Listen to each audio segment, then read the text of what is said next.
Mesdames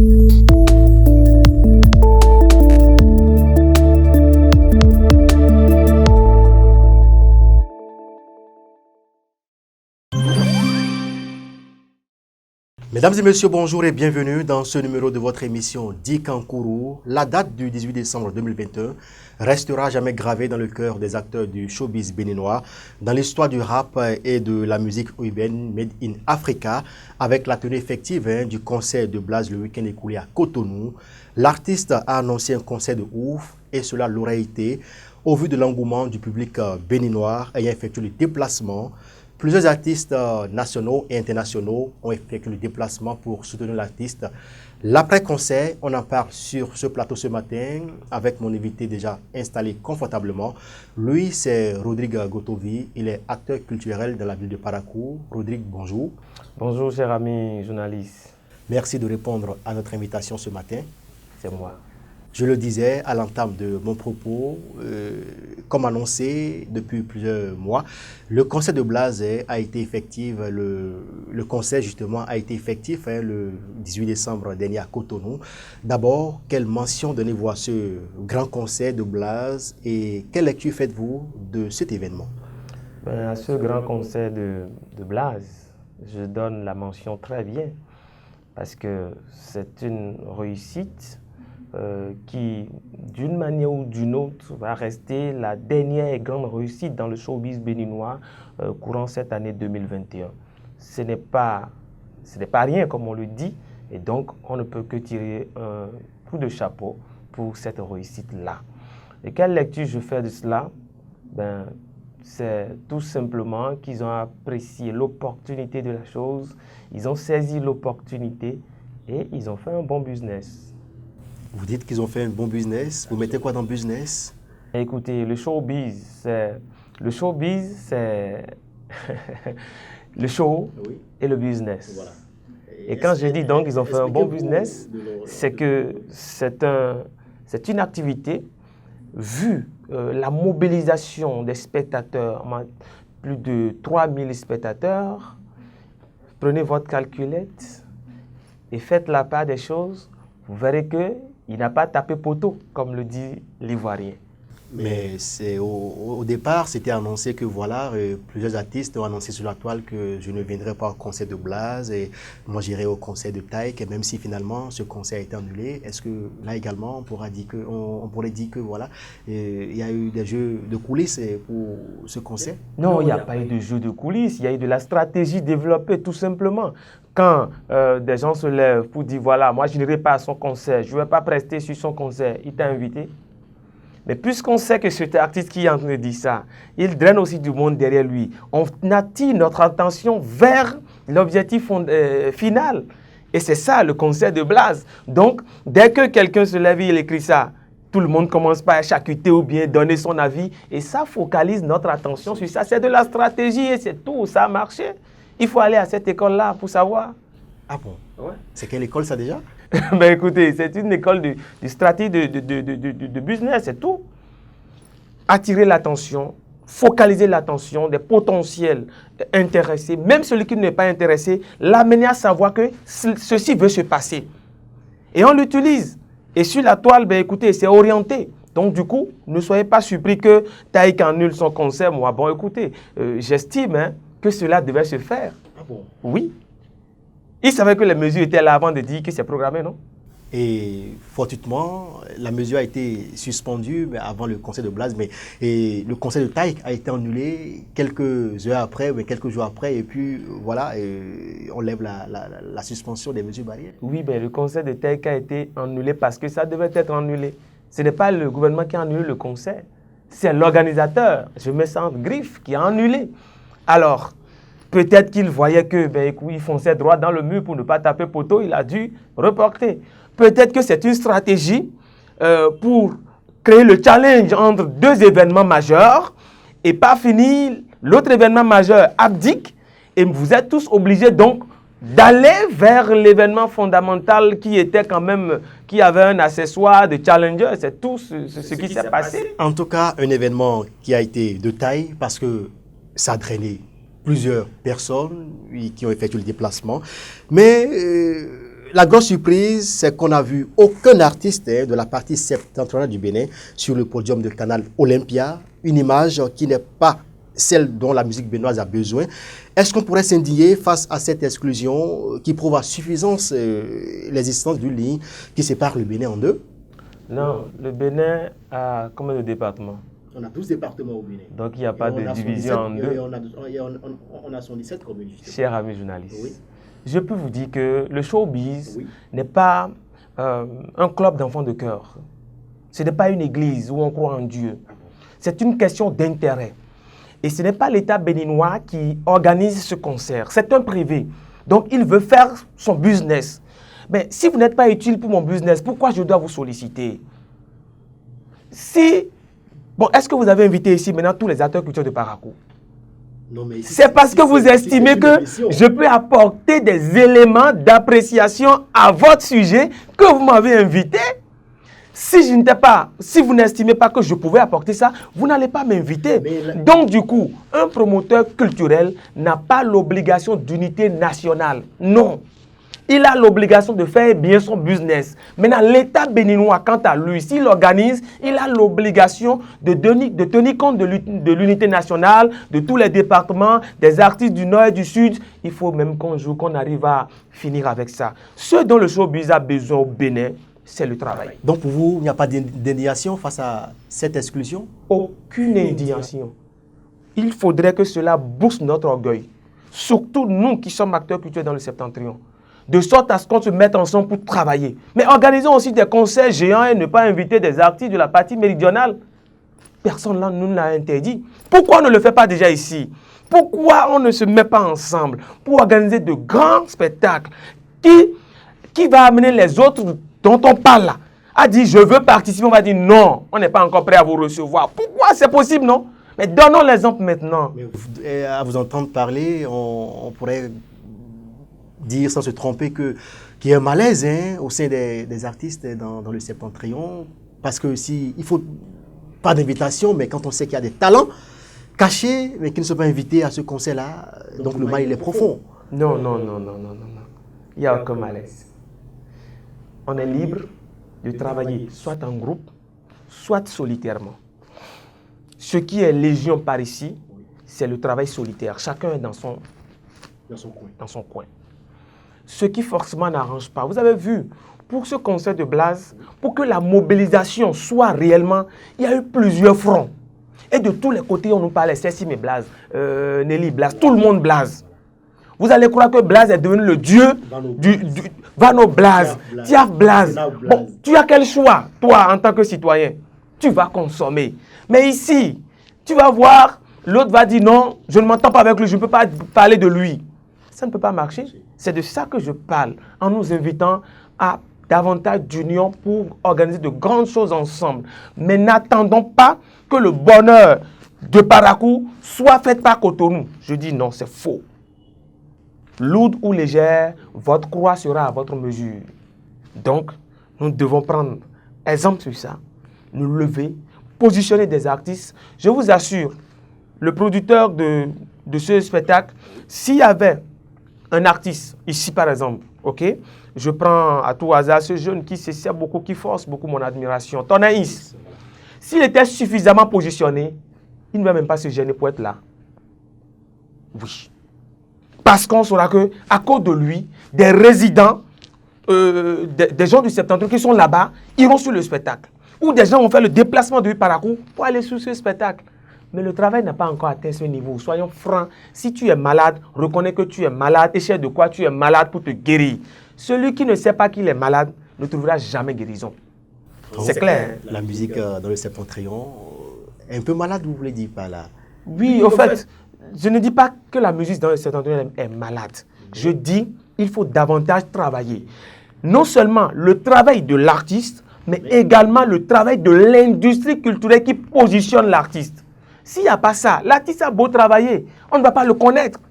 Mais on n'aime pas quelqu'un qu'on ne connaît pas. C'est de ça qu'il s'agit. Donc il faudrait qu'on se mette ensemble, qu'on crée un environnement propice à la promotion des talents qui sont ici. La preuve, Calamley, vous le connaissez tous. Voilà. Il n'est plus à présenter. Le phénomène du Septentrion. D'accord. sur sa page Facebook, nous sommes combien? Combien sommes-nous à le suivre? Combien sommes-nous à partager ces actualités artistiques? C'est de ça qu'il s'agit. Créons notre fanbase.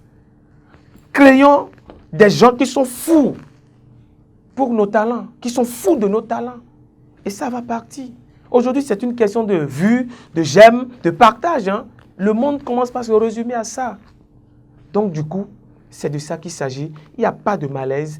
Les gens ont organisé leurs concerts. Ils sont libres de regrouper autour de cette activité-là les ressources qu'ils estiment nécessaires pour réussir. Et c'est ça qu'ils ont fait. Ils ont réussi. Donc, il n'y a pas encore de problème. Ce concert a été une réussite, mais l'autre chose, c'est que le gouvernement lui-même annonce l'organisation d'un concert le 1er janvier 2022. Et dans la liste des artistes qui sont prévus, là également, on n'a pas un artiste de la partie septentrionale et qui prendrait pas à ce concert. Tout à l'heure, on l'a décrié, vous l'avez dit, c'est un concert privé. Mais ici, c'est l'État lui-même qui organise. Mais jusque-là, aucun artiste de la partie septentrionale n'est annoncé dans le lot. Vous savez, il y a peut-être des choses qui m'ont échappé ces derniers temps parce que j'étais un peu souffrant. Est-ce que je peux avoir de la précision sur le concert dont il s'agit? Oui, un concert de nouvelle année comme d'habitude, organisé par l'État, un concert organisé le 1er janvier prochain qui va regrouper un nombre d'artistes, mais dans la liste, et nous n'avons pas d'artistes de l'artiste septentrional. Peut-être que vous n'avez pas encore la bonne liste. Je vous mets au défi sur ce plateau. Il ne peut pas avoir concert organisé par l'État béninois sans que les artistes de la partie, les artistes du Bénin, et notamment ceux de la partie septentrionale, ne soient pas invités. Le Bénin est un et indivisible. Nous sommes tous citoyens, nous cotisons tous aux impôts. Par conséquent, chaque partie de ce pays, et ça a toujours été comme ça, c'est la direction des arts et du livre, la DAL, qui organise généralement. Je ne parle pas des organisations de l'ANESMO. Je parle de la direction des arts et du livre. Vous restez tranquille, n'ayez point crainte. Les artistes de la partie septentrionale seront invités. À moins qu'il y ait plusieurs pôles de concert. Ils font parfois cette option. Par exemple, on le fait à Parakou, on le fait à Cotonou. Voilà. Si c'est cela, parfois même, on est obligé d'envoyer des artistes d'ici, de l'autre côté, et certains de là-bas, ici. Nous y veillerons. Ça ne se passera pas si c'est l'État béninois sans que nos artistes ne fassent partie de cette liste-là. Ça, je vous rassure. D'accord. Pour un avenir meilleur de la musique du Septentrion, les autorités à divers niveaux, justement dans le Nord, sont invitées à quand même travailler pour le rayonnement de la musique dans le Septentrion. Oui, ce n'est pas seulement les autorités, c'est nous tous. Vous savez, l'environnement dans le Septentrion est un peu difficile pour la promotion culturelle et artistique. Ce n'est pas facile. Je suis à Parakou depuis 1990. Vous savez un peu ce que je fais dans le monde des arts et de la culture ici. Et si j'ouvre la bouche pour vous dire ça, c'est que oui, parfois tu sens que tu perds ton sang. Mais c'est une mission nationale et donc on n'a pas le choix. Il faudrait que on encourage davantage les gens à s'adonner à l'art. Il faudrait qu'on travaille davantage à apprendre à l'enfant qu'aller suivre un spectacle lui apporte plus que d'aller prendre du chocolat ou de la bière. Parce que nous avons eu un souci dans l'évolution de notre culture, dans l'évolution de notre mentalité, et on préfère la buvette qu'aller au cinéma. On préfère la buvette qu'aller suivre un spectacle. Et ça joue déjà sur nos enfants également. Il faudrait qu'on travaille à ça. Et vous allez voir qu'à partir de là, l'enfant aura les éléments nécessaires, le citoyen aura les éléments nécessaires pour apprécier à sa juste valeur un bien et un service culturel. Donc, nous allons également demander, vous savez, il est très difficile de trouver des sponsors par ici. C'est également un problème. Ouais, moi, j'ai arrêté depuis quelques années même à ne plus demander parce que tu t'échines, tu fais des documents, tu envoies, c'est pas que tu ne comprends pas français, tu parles un bon français, tu mets des images, tu perds de l'argent et par finir, on ne te répond même pas. Ça veut dire que les opérateurs économiques n'ont pas ce qu'il faut, ne trouvent pas, en fait, n'ont pas les éléments d'appréciation pour accompagner une action culturelle. Du coup, c'est compliqué. La culture, avant de se vendre comme de petits pains, contribue à avoir des hommes équilibrés. Donc, je pense que c'est un mot à leur endroit également d'encourager nos talents. On en a. Mais il faut des gens qui les produisent. Le produit ne se produit pas. Il faut un producteur pour produire le produit. L'artiste est un produit. Il a déjà le talent. Il fait le travail. Mais il faut de l'argent pour booster ça. Ce que beaucoup ne comprennent pas par ici. Vivement qu'un jour, ça change et nous aurons les moyens pour booster notre culture. Quand on a parlé de Nollywood, ce n'est pas ces talents que nous voyons sur les écrans qui mettent leur argent dedans. Non, eux, ils ont déjà l'argent. Il y a un réalisateur, il y a un producteur qui met son argent. Parce qu'il sait que ça, on va gagner de l'argent dedans. C'est du business. Il faut qu'on en arrive là aussi ici. Et je pense que les artistes seront quand même plus à l'aise. Ils ne vont pas chercher à savoir, il y a un conseil ici, on ne nous a pas invités. Non. C'est quand on n'est pas occupé, on passe le temps à chercher. Pourquoi on ne m'a pas appelé ici? Sinon, on t'appelle aisément et tu refuses de ne pas. En tout cas, espérons que la musique du Septentrion puisse quand même connaître de beaux jours pour le bonheur de nos artistes et de cette partie-là. Je le disais à l'entame de cette émission, le gouvernement tout récemment a levé les mesures barrières qui vous contraignez, vous les artistes culturels, à l'organisation des concerts ou à l'organisation des événements culturels. D'abord, cette mesure gouvernementale, comment vous l'accueillez déjà? Il faut dire que la décision de la levée des mesures ou de la mesure d'interdiction des manifestations à caractère festif et culturel est une bonne décision. Même si je trouve que ça vient un peu tardivement. Un peu tardivement, vous dites? Pourquoi? Oui.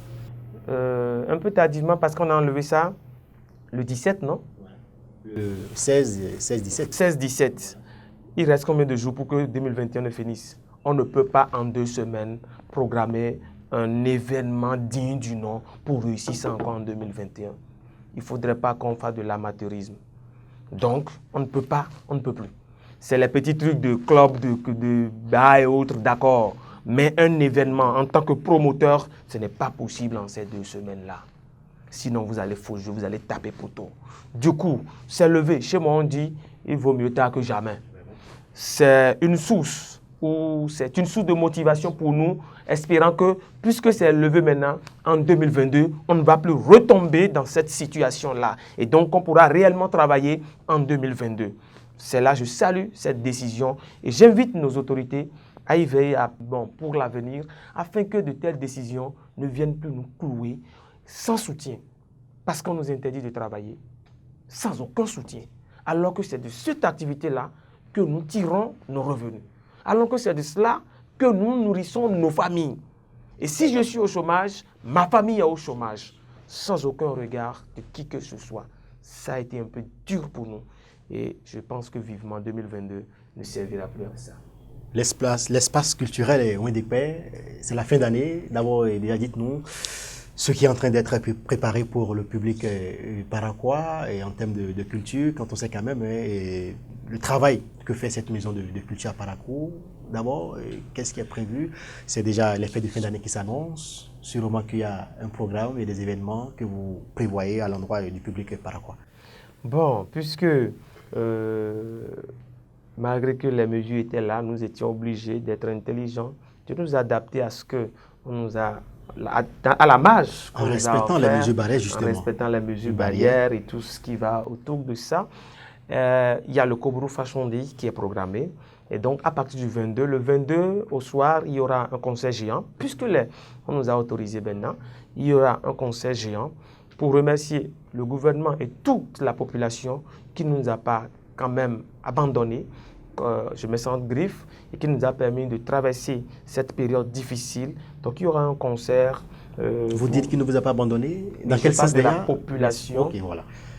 Et du gouvernement. Oui. Mais d'abord la population. C'est grâce à elle que moi je suis encore là et que je tiens. Vous savez, ce n'est pas forcément l'argent tout. Mais quand vous avez des gens qui vous disent vraiment, n'abandonne pas, continue, ça payera.